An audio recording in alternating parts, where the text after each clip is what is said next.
Welcome back to my channel. My name is Pankaj and my channel name is Out of Out. Our motto is each and every student will get full marks. Okay, so now we are discussing in 10th first topic, first chapter introduction. So this video I will cover all the concept related to chapter 1.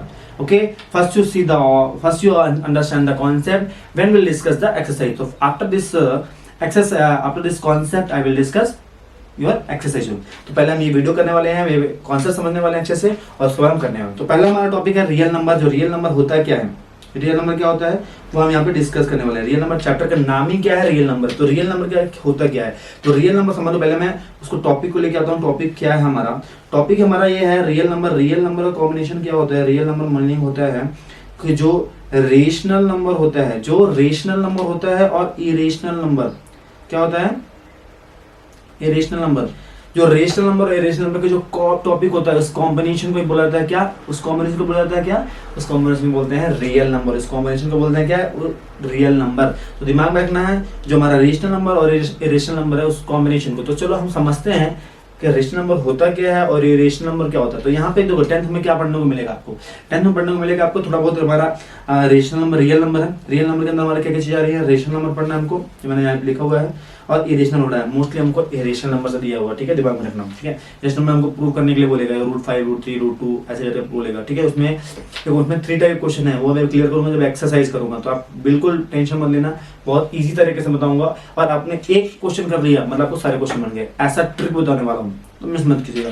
ठीक है, तो हमारा जो rational number है हमको इसमें पढ़ना है real number, rational number, irrational number.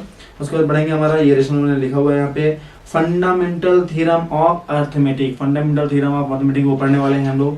फिर पढ़ेंगे एलसीएम एलसीएफ से रिलेटेड क्वेश्चन पढ़ने वाले हैं हम। ठीक है, उसको ये थोड़ा माइंड मैप है, उसके बाद हम चलेंगे डायरेक्टली एक्सरसाइज में। तो चलिए स्टार्ट करते हैं हम। पहला है, देखो मैंने अभी रेशनल नंबर की दोनों चीजें बताई हुई हैं, वो मैं ज्यादा डिटेलिंग में नहीं जाऊंगा, आप उस वीडियो को देख सकते हैं। उसमें आप बहुत इन डेप्थ, अगर आपको कुछ भी नहीं मालूम है रेशनल नंबर के बारे में तो आप बिल्कुल उस वीडियो जाके देखो और मजा आ जाएगा आपको। ऐसे बिल्कुल इन डेप्थ में समझाया हुआ है क्या है रेशनल नंबर और क्या है इरेशनल नंबर, क्या है रियल नंबर। तो यहाँ मैं बेसिक समझाने वाला हूँ, समझ लो। ठीक है, नेक्स्ट करते हैं स्टार्ट। तो यहाँ पे जो रेशनल नंबर लिखा हुआ है, जो रेशनल नंबर लिखा हुआ है हमारा क्या है, वो रेशनल नंबर का मतलब होता है कि the number which can return in the P by Q form. बच्चे बहुत कंफ्यूज होते हैं, पी बाई क्यू फॉर्म क्या है सर, ये क्या है P by Q form, A B क्यों नहीं है, तो ए बी भी ले सकते हो भाई, पी बाई क्यू फॉर्म ले लो या ए बाई बी ले लो या कुछ भी एक्स वाई वाई ले लो, कुछ भी चलेगा, यहाँ पे कुछ भी ले सकते हो, वो तुम्हारा चॉइस है। बट उसके नीचे कंडीशन मेंशन कर देना है कि हमारा, जैसे हम लोग मेंशन करते हैं क्या कि P and Q are integer, क्या है, P and Q are integer है और Q is not equal to 0। ये कंडीशन मेंशन करते हैं ना। अगर हमने पी बाई क्यू लिया है, अगर मैं लेता हूँ यहाँ पे ए बाई बी, यहाँ पे अगर मैंने ए बाई बी लिया है तो देखो क्या होगा, यहाँ उसको उड़ाता हूँ मैं फटाक से और मैं क्या लिख दूंगा, यहाँ पे लिख दूंगा ए और यहाँ बी और यहाँ लिख दूंगा बी। बन गया काम की A and B are integer and B is not equal to 0। अगर आपको लिखना है एक्स वाई, अगर आपको लिखना है एक्स वाई तो चलो इसको उड़ा के मैं लिख देता हूँ, तो x यहाँ लिखता हूँ y और y equal to not, y is not equal to 0।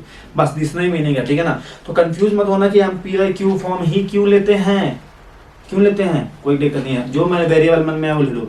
पर देखो क्या है यहाँ पे, हम मोस्टली आप टेक्स्ट बुक में देखोगे या फिर आप टेक्स्ट बुक में या फिर कोई सोल्यूशन देखोगे तो mostly P by Q form use करते हैं या ए बाई बी करते हैं, ठीक है ना, एक्स वाई का यूज नहीं करते हैं। तो मोस्टली आप कोशिश करना कि ए बाई बी यूज करो या पी बाई क्यू, दोनों सही माने जाते हैं। ठीक है, अभी जब प्रूफ करने जाएंगे ना उसमें हम यूज करने वाले हैं, दिमाग में रखना, ठीक है ना।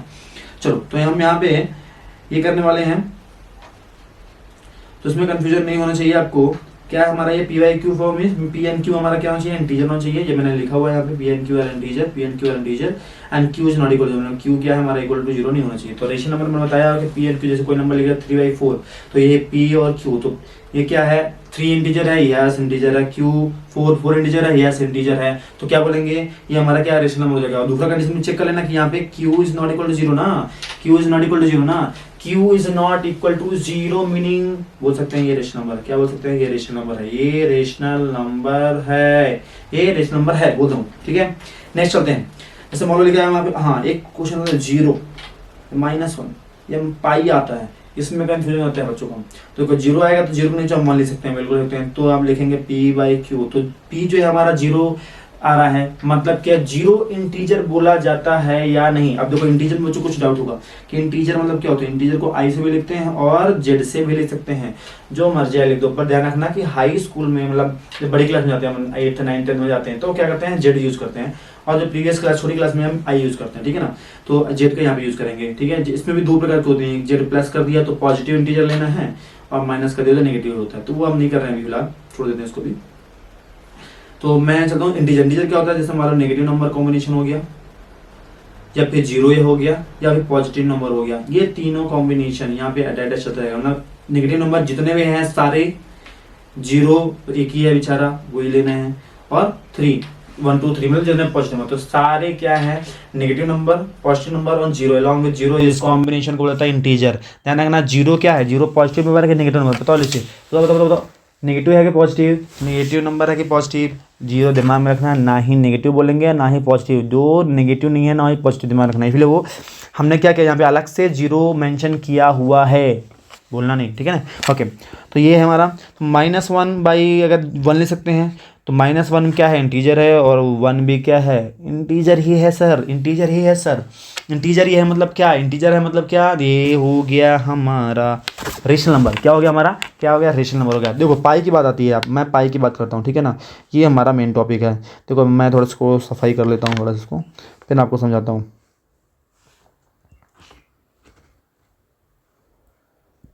ठीक है, इसको रखते हैं उधर और इसको उठा के लाते हैं इधर। चलो,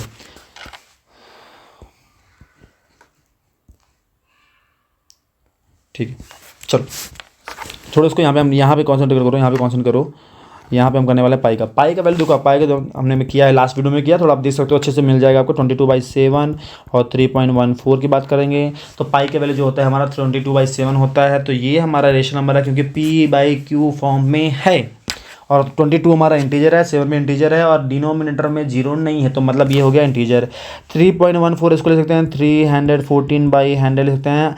डेसिमल के बाद कितने डिजिट हैं, डेसिमल के बाद कितने डिजिट हैं, बोलो बोलो बोलो बोलो, 2 डिजिट है। 2 डिजिट इसलिए 2 जीरो वाले सर लगाए हैं। कितने डिजिट हैं, 2 डिजिट है, तो इसलिए हमने 100 का मल्टीप्लाई डिवीजन कर दिया है, ठीक है। तो ये भी हमारा P/Q के फॉर्म में है, क्योंकि P जो है 314 है, वो भी इंटीजर बोलेंगे। Q जो है वो भी जीरो नहीं है, वो भी इंटीजर ही है। तो क्या हो जाएगा, वो क्या हो जाएगा, रेशनल नंबर हो जाएगा। रही बात पाई की, तो पाई हमारा क्या होता है, रेशनल नंबर नहीं होता है, रेशनल नंबर नहीं होता है, रेशनल नंबर नहीं होता है, रेशनल नंबर नहीं होता है, क्योंकि पाई का जो वो ले लेते हैं 22/7 और 3.14, वो होता है अप्रॉक्स वैल्यू। अप्रॉक्स वैल्यू दिमाग में रखना, पाई का वैल्यू जो होता है अप्रॉक्स वैल्यू होता है। इस जो 22/7 लेते हैं और 3.14 लेते हैं, 22/7 और 3.14 लेते हैं, वो क्या होता है, अप्रॉक्स वैल्यू है। That's why this is a rational number.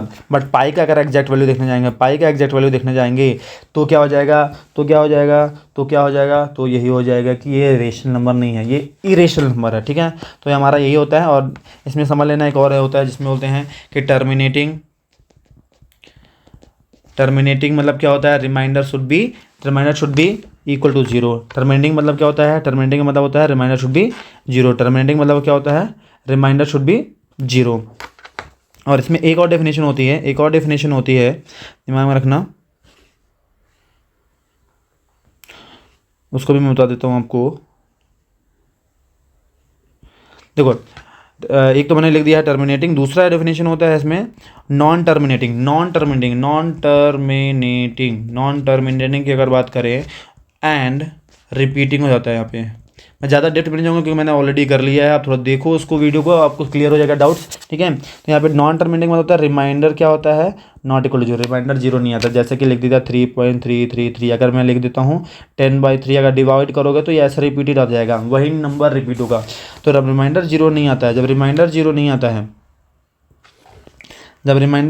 आता है तो बोलते हैं नॉन टर्मिनेटिंग, जब रिमाइंडर जीरो आता है तो बोलते हैं टर्मिनेटिंग। दिमाग में रखना, बस हो गया। ओके, नेक्स्ट चलते हैं वीडियो। नेक्स्ट वन हमारा क्या है, रेशनल नंबर। क्या हमारा इरेशनल नंबर होता है जो P/Q फॉर्म में नहीं लिखा जा सकता, और जो Q है हमारा वो क्या है, इक्वल टू जीरो होना चाहिए, ठीक है। तो अब लिख ही नहीं सकते, जीरो का मतलब ही नहीं है, ठीक है ना। तो इस बार छोड़ दो उसको। हम देखो रूट नंबर हो गए इसमें, √2, √3, √4 नहीं आएगा, √5 आएगा, √7 हो सकता है, 6 हो सकता है, ये सारे, और पाई भी। तो ये सारे जो होते हैं क्या होते हैं, ये रेशनल नंबर होते हैं, सारे रूट नंबर। तो रेशनल में रखना which is not all root numbers are a rational number except perfect square number, except perfect square number, भूलना नहीं, ठीक है। तो उसमें इतना ही, ज़्यादा कुछ करेंगे नहीं, बस हो गया। नेक्स्ट चलते हैं हमारा